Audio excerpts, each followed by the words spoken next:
The Prime Minister is refusing to allow cameras in to see the state of Premier House, the official prime ministerial residence he won't live in, he says, because it's not up to scratch. At a time when the government is looking to slash programs like food and schools to save cash, the renovations have been estimated at $30 million. Christopher Luxon refused to let us film inside, he says, for security reasons. Here's political editor Jenna Lynch. The most premier of houses, fit for a Prime Minister, or not, according to Christopher Luxon. At the moment, there are repairs and maintenance that are going on in that apartment. I couldn't live there if I wanted to. But you'll have to take his word for it. He won't let us in to give the public a look at what he classes unlivable. Why won't you let the media in to film that apartment to see, so that the public can judge for themselves whether or not it's there's been a livable? long-standing convention around security issues at the moment. What security threat is there of filming it if no one's living there? Just in terms of it's been a long-standing tradition not to share interior photos of Premier House. I'm fine with that. I wouldn't have had a problem with that.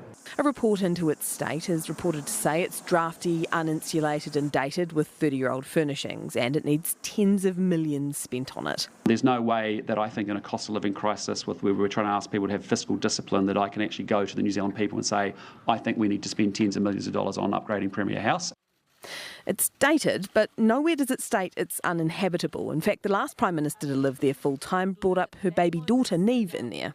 Again, a lot's happened since that former Prime Minister was actually in that house. And as you know, there's a new report that came out from an independent group that's not political. Not only did Luxon elect to choose his own accommodation, he also decided to claim a $52,000 a year allowance to live in his own mortgage-free apartment. On Friday, he fiercely defended it.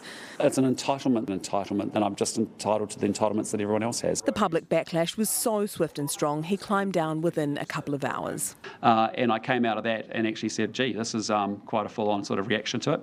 And I realised, like it's becoming a distraction. It all comes as the government looks to slash 6.5% of spending out of the public service. David Seymour today saying he wants to cut back the food and schools program. What does it say about your character that while you're looking at cutting back food and schools for hungry kids, you were comfortable clipping the ticket for your own accommodation? Look, I disagree. I disagree. I said, I've explained the situation about Premier House. I want to go live in Premier House. Luxon won't commit to specifically reviewing MPs' perks as part of his public service cuts. Point of order. Well, we've said to parliamentary services, all government agencies, we're expecting everybody to generate savings and efficiencies and look at what they need to do. But particularly MPs' perks, travel and accommodation? With respect to MP remuneration, that, as you well know, is handled by an independent remuneration authority.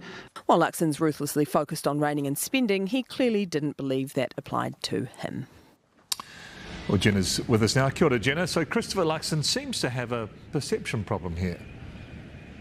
Yeah, the perception that the rules don't apply to him. Christopher Luxon had already stumbled across this hurdle while he was in opposition. His advisors had to sit him down and explain to him why it was inappropriate for him to order a Tesla fully funded by the taxpayer, while at the same time he was slamming the government for giving handouts to wealthy Tesla owners. He should have learned the lesson then. And now the environment is that he is demanding that every single cent that comes out of this place, every single cent of taxpayer money must be well managed. He is looking at cancelling some school classroom builds, looking at potentially cutting food in schools. Today they blindsided families by telling them that the cost of driving to work is going to get more expensive. And in that environment, Luxon still didn't see that it was inappropriate for him to try and trim some off the top. The perception question you have to ask is, what would John Key do? Well, we know what he did. He lived in Premier House, warts and all, and to manage the perception around wealth, he donated some of his salary rather than trying to top it up. Political editor Jenna Lynch. Tēnā koe.